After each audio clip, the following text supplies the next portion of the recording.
Assalamualaikum warahmatullahi wabarakatuh. Bapak Ibu guru sekalian, kita semua sudah sepatutnya tahu dan harusnya tahu bahwa setiap peserta didik itu berbeda. Semua dari mereka memiliki kebutuhan yang berbeda-beda pula yang tidak dapat kita samaratakan antara satu peserta didik dengan peserta didik yang lain. Oleh karena itu, perlu adanya kurikulum yang mampu mengakomodir semua kebutuhan peserta didik ini. Nah, kurikulum apa nih yang dapat mengakomodasi semua kebutuhan peserta didik? Yaitu dengan menerapkan pembelajaran berdiferensiasi. Apa itu pembelajaran berdiferensiasi? Nah, menurut salah satu ahli, yaitu Gultom, pembelajaran berdiferensiasi menurutnya adalah proses siklus mencari tahu tentang peserta didik dan merespon belajarnya berdasarkan perbedaan dari setiap peserta didik. Nah, hal ini juga sejalan dengan pendapat Tomlinson dalam bukunya yang berjudul How to Different Instruction in Mixed Ability Classroom, yang menyatakan bahwa pembelajaran diferensiasi ini adalah usaha untuk menyesuaikan proses pembelajaran di kelas agar memenuhi kebutuhan belajar individu setiap peserta didik. Namun, kita sebagai guru jangan sampai salah paham dalam penerapan pembelajaran diferensiasi di kelas, apalagi di kurikulum merdeka ini pada saat ini. Misalnya kita sebagai guru mengajar di kelas yang siswanya banyak. Misal kita menyiapkan 29 metode yang berbeda untuk 29 peserta didik karena menerapkan pembelajaran berdiferensiasi tadi. Padahal itu bukanlah esensinya. Esensi dari pembelajaran berdiferensiasi ini adalah sebuah rangkaian keputusan common sense atau masuk akal yang dilakukan oleh guru di dalam kelas yang bertujuan untuk memenuhi kebutuhan peserta didik, di mana keputusan-keputusan ini dapat berupa bagaimana guru dapat menciptakan lingkungan belajar yang mendukung peserta didik, kemudian bagaimana guru dapat menanggapi kebutuhan belajar peserta didik, atau bagaimana guru dapat memanajemen kelas yang efektif, dan lain sebagainya, sehingga memungkinkan pembelajaran berjalan lancar walaupun dengan kegiatan siswa yang berbeda-beda. Kemudian, ciri-ciri. Apa itu ciri-ciri dari pembelajaran berdiferensiasi? Nah, pembelajaran berdiferensiasi ini memiliki 3 ciri. Yang pertama, pembelajaran berfokus pada konsep dan prinsip. Pembelajaran berdiferensiasi ini berfokus pada kompetensi dasar pembelajar. Kemudian yang kedua, evaluasi kesiapan dan perkembangan belajar peserta didik diakomodasi ke dalam kurikulum. Di sini perlunya adanya pemetaan kebutuhan peserta didik yang kemudian dimasukkan ke dalam strategi pembelajaran. Nah, pemetaan kebutuhan peserta didik ini ada 3 syarat. Yang pertama, guru dapat memetakan siswa berdasarkan kesiapan belajar siswa. Kemudian guru juga dapat memetakan peserta didik ini berdasarkan minat peserta didik. Selain itu, dapat juga memetakan sesuai dengan profil belajar peserta didik. Nah, kemudian kita kembali lagi ke ciri-ciri pembelajaran diferensiasi tadi. Yang ketiga, ciri yang ketiga itu yaitu pengelompokan peserta didik ini dilakukan secara fleksibel. Misalnya, bisa secara mandiri, atau bisa juga secara berkelompok berdasarkan tingkat kecerdasan, atau berdasarkan kelompok berdasarkan modalitas belajar atau gaya belajar, dan lain sebagainya.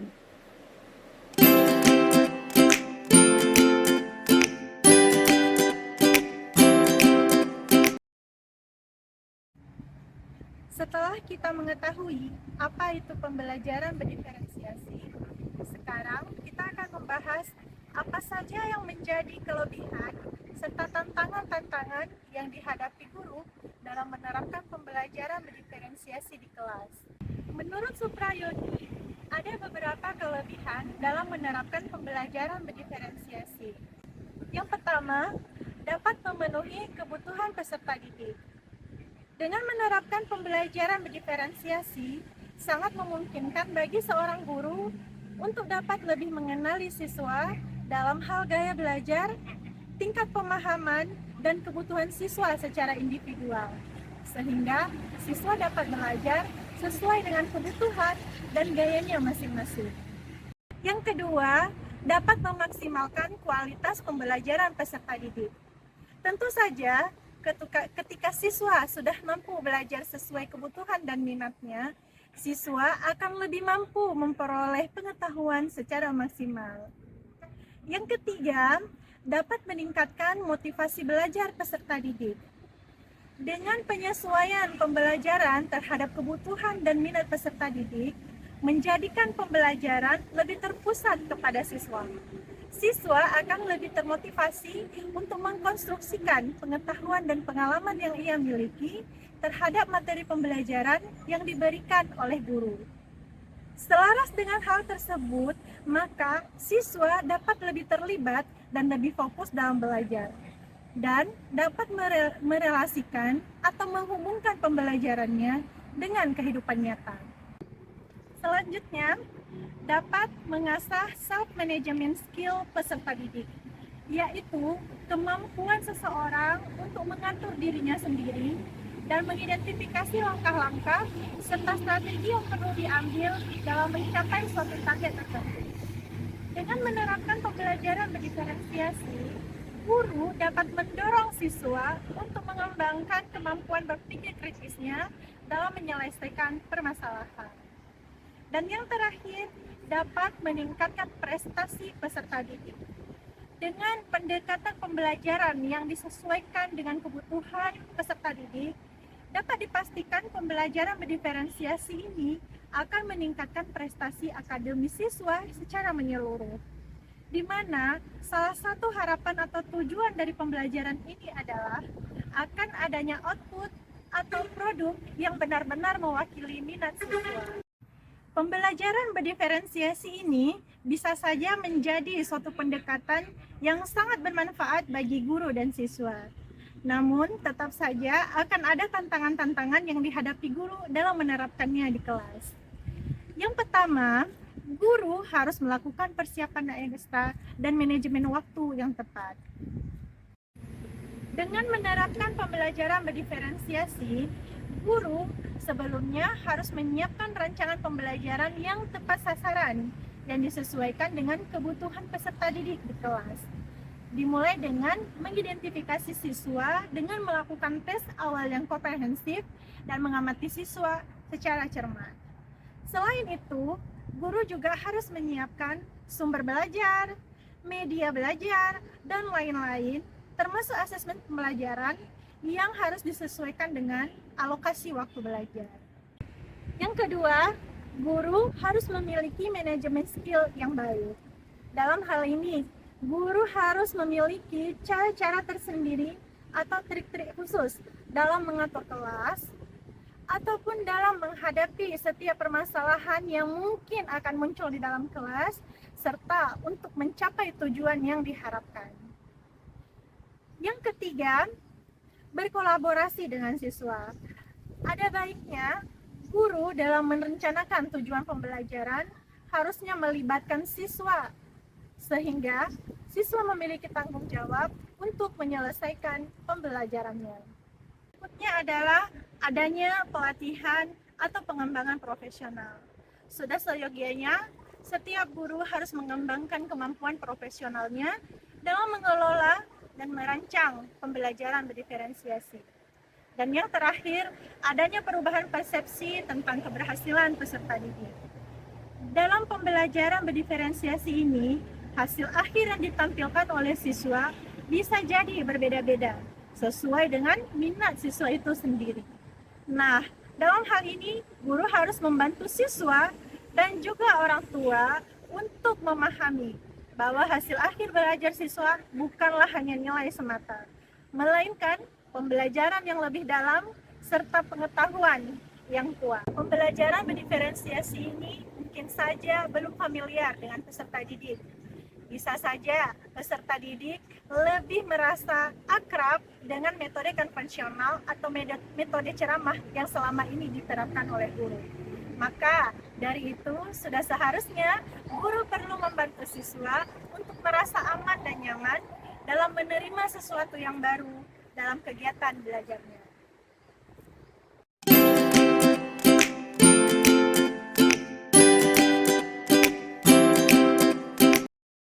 Saya akan menjelaskan teori keragaman siswa. Yang pertama yaitu ada teori sistem ekologi.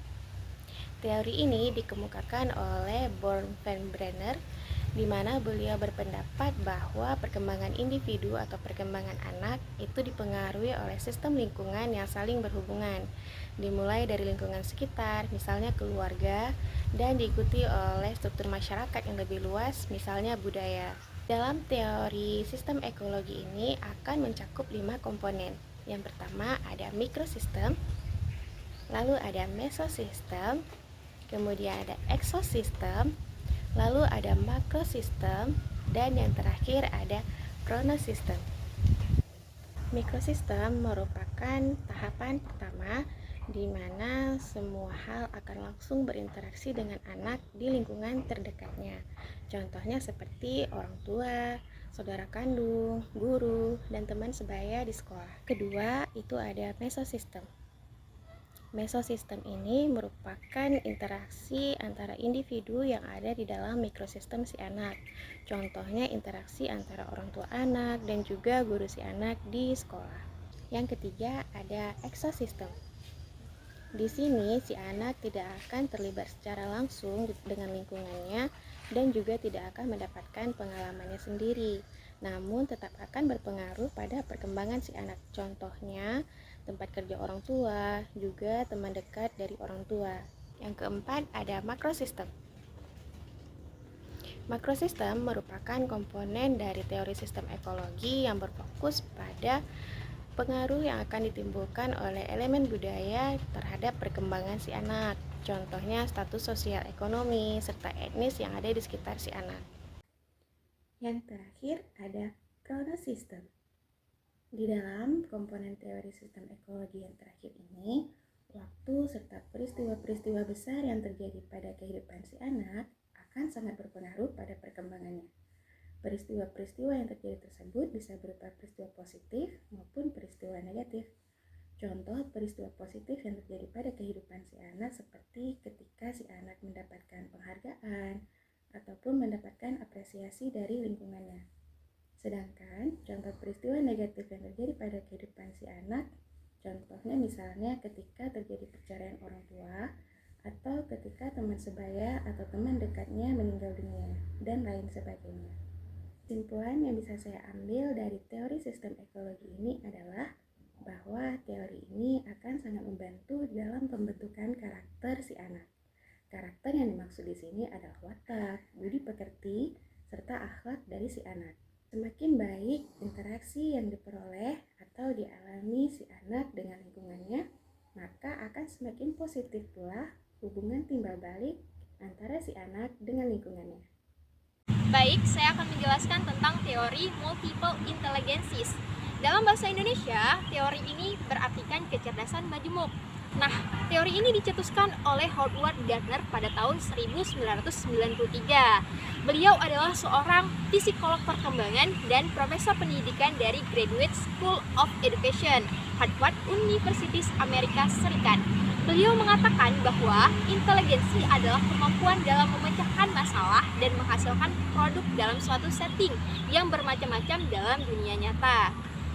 Dalam teori ini terdapat 8 kecerdasan. Yang pertama itu kecerdasan verbal linguistik, merupakan kemampuan berbahasa, misalnya membaca, menulis, berbicara, serta menggunakan bahasa yang baik dan benar. Yang kedua itu kecerdasan logis matematis. Kecerdasan ini dalam bentuk mengolah angka, matematika, logika untuk menemukan dalam memahami berbagai pola, baik itu pola berpikir, pola visual, pola jumlah, dan pola lainnya. Yang ketiga kecerdasan spasial visual. Nah, kemampuan pada bidang ruang dan gambar. Jadi individu memiliki kekuatan dalam imajinasi dan senang dengan bentuk, gambar, pola, desain, dan tekstur. Yang keempat, itu kecerdasan kinestik jasmani. Kata-kata kinestik itu tentang gerakan, berarti dia berhubungan tentang kemampuan olahraga, seni, dan lain sebagainya. Next, yang kelima itu kecerdasan musikal. Nah, kecerdasan ini mengenai tentang dunia musik. Dia mampu membentuk seperti irama, melodi, nada untuk menjadi sebuah musik. Yang keenam itu kecerdasan intrapersonal. Nah, intrapersonal itu berarti kecerdasan tentang memahami dirinya sendiri, baik itu kemampuannya, kelemahannya, kekuatannya, dan motivasi pada dirinya. Dan yang ketujuh itu ada namanya kecerdasan interpersonal. Nah, kecerdasan interpersonal itu kecerdasan mengenai tentang memahami lingkungan sekitarnya, baik itu masyarakat. Dan yang terakhir itu ada namanya kecerdasan naturalis. Kecerdasan ini biasanya unggul dengan alam. Ia senang bercocok tanam, senang dengan memelihara hewan-hewan, dan lain sebagainya. Sebagai contoh di dalam kelas, kita pasti melihat kecerdasan anak-anak yang berbeda-beda. Ada anak yang suka menulis, membaca, dan berbahasa. Nah, dia lebih suka dengan pelajaran bahasa Indonesia atau bahasa Inggris. Maka kecerdasan yang dimiliki adalah kecerdasan linguistik. Ada pula anak-anak yang senang dengan olahraga, seni, maka kecerdasan yang dimiliki adalah kecerdasan dari kinestetiknya. Dan yang terakhir, contoh lainnya itu bisa kita lihat anak-anak yang suka berhitung, dia berpikir logis, dia senang dengan mata pelajaran matematika, maka kecerdasan yang dimiliki adalah logis matematis. Jadi dapat kita simpulkan bahwa setiap siswa itu memiliki kemampuan intelijensi yang berbeda-beda, dan kita tidak boleh juga berkata bahwa siswa itu tidak pintar karena mereka memiliki kecerdasan masing-masing. Baiklah, saya Debbie Cinta Maritoritonga akan melanjutkan pembahasan tentang teori yang ketiga, yaitu teori Zone of Proximal Development atau ZPD. Menurut Vygotsky, teori Zone of Proximal Development atau ZPD adalah zona antara tingkat perkembangan aktual dan tingkat perkembangan potensial. Tingkat perkembangan aktual tampak dari kemampuan anak menyelesaikan tugas-tugas secara mandiri, sedangkan tingkat perkembangan potensial tampak dari kemampuan anak menyelesaikan tugas atau memecahkan masalah dengan bantuan orang dewasa. Ketika masuk dalam tahap ZPD ini, maka anak sebenarnya dapat melakukan tugas yang diberikan, akan tetapi lebih optimal jika orang dewasa atau pendamping yang terlebih dahulu membantunya untuk mencapai tingkat perkembangan aktual tersebut. Nah, pada teori ini terdapat dua level ukuran kemampuan dan potensi peserta didik, yaitu tingkat perkembangan aktual dan tingkat perkembangan potensial. Tingkat perkembangan aktual peserta didik adalah ketika dia bekerja untuk menyelesaikan tugas atau soal tanpa bantuan orang lain. Perlu digarisbawahi yaitu tanpa bantuan orang lain. Sedangkan tingkat perkembangan potensial adalah tingkat dari kompetensi peserta didik yang dapat tercapai ketika dia dibantu oleh orang lain. Nah, di situ perbedaannya. Yang pertama, dikerjakan dengan mandiri tanpa bantuan orang lain, dan yang kedua adalah harus dengan bantuan orang lain. Selain itu, Vygotsky mengemukakan tentang tahapan ZPD yang terjadi dalam perkembangan dan pembelajaran anak. Ya, ada 4 tahapan. Tahap yang pertama yaitu tindakan anak masih dipengaruhi atau dibantu orang lain. Tahap yang kedua, tindakan anak didasarkan atas inisiatif sendiri. Berarti di situ sudah ada kesadaran sendiri. Kemudian tahap yang ketiga yaitu tindakan anak berkembang spontan dan internalisasi. Kemudian yang terakhir tahap keempat yaitu tindakan spontan akan terus diulang-ulang hingga anak siap untuk berpikir secara abstrak. Nah, di sini ada satu contoh tentang ZPD, yaitu Bu Muniroh mengajar di kelas 1 SD. Ia mempunyai 30 murid. 2 diantaranya jika belajar tidak mudah cepat untuk menangkap pelajaran, yaitu Siti dan Bambang. Siti lebih suka menyendiri dan tidak mudah untuk bergaul, sementara Bambang senang bergerak dan aktivitas fisik, sehingga terkesan mengganggu. Tibalah saatnya belajar matematika. Pada saat belajar, Siti merasa minder karena merasa tidak bisa mengerjakan. Sementara Bambang keliling kelas sehingga tidak konsentrasi ketika Bu Muniroh menjelaskan. Sesekali dipanggil namanya supaya Bambang sadar bahwa ia sedang belajar di kelas, sehingga Bambang susah untuk menangkap pelajaran secara klasikal. Oleh karena itu, keduanya memerlukan bimbingan tersendiri dari Bu Muniroh untuk mengerjakan soal matematika. Pada saat murid-murid yang lain mengerjakan tugas, Bu Muniroh berkeliling kelas untuk memantau. Kemudian Bu Muniroh akan lebih lama di dekat Siti dan Bambang untuk membimbing mereka belajar sesuai dengan kemampuan mereka berdua. Nah, dari penjelasan tersebut, kita bisa melihat perbedaan dari dua tingkat perkembangan anak. Tingkat perkembangan aktual telah tercapai oleh 28 murid Bu Muniroh. Sementara dua yang lainnya, yaitu Siti dan Bambang, pada tahap tingkat perkembangan potensial. Keduanya memerlukan bimbingan khusus dari Bu Muniroh untuk memaksimalkan potensi yang mereka punya. Nah, jarak antara 28 murid dengan Siti dan Bambang dinamakan ZPD. Anda sudah mengerti sampai sini bahwa lagi-lagi individu itu berbeda, atau peserta didik dalam kelas itu memiliki banyak perbedaan satu sama lain. Saya akan melanjutkan pembahasan tentang contoh keberagaman siswa di dalam kelas. Nah, seperti yang kita ketahui bahwa di dalam kelas pastinya terdapat bermacam-macam atau keberagaman siswa dalam menyerap ilmu yang disampaikan oleh gurunya. Karena sejatinya setiap manusia pasti memiliki perbedaan atau keragaman. Nah, sebagian siswa di dalam kelas pastinya ada yang lebih mudah memahami materi melalui pendengarannya, di mana siswa tersebut lebih mudah memahami materi yang disampaikan gurunya melalui ceramah atau penjelasan langsung. Nah, yang kedua, ada juga siswa yang lebih mudah memahami materi melalui penglihatannya, di mana siswa tersebut lebih mudah memahami materi dengan melihat gambar atau foto secara jelas.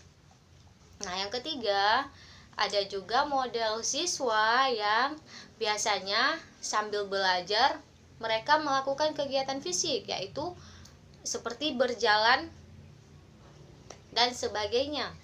Nah, dari penjelasan tersebut dapat kita pahami bahwa setiap siswa memiliki perbedaan gaya belajar untuk memahami suatu materi yang disampaikan. Nah, gaya belajar atau learning modalities biasa dikenal sebagai VAK, yaitu visual, auditory, dan kinestetik.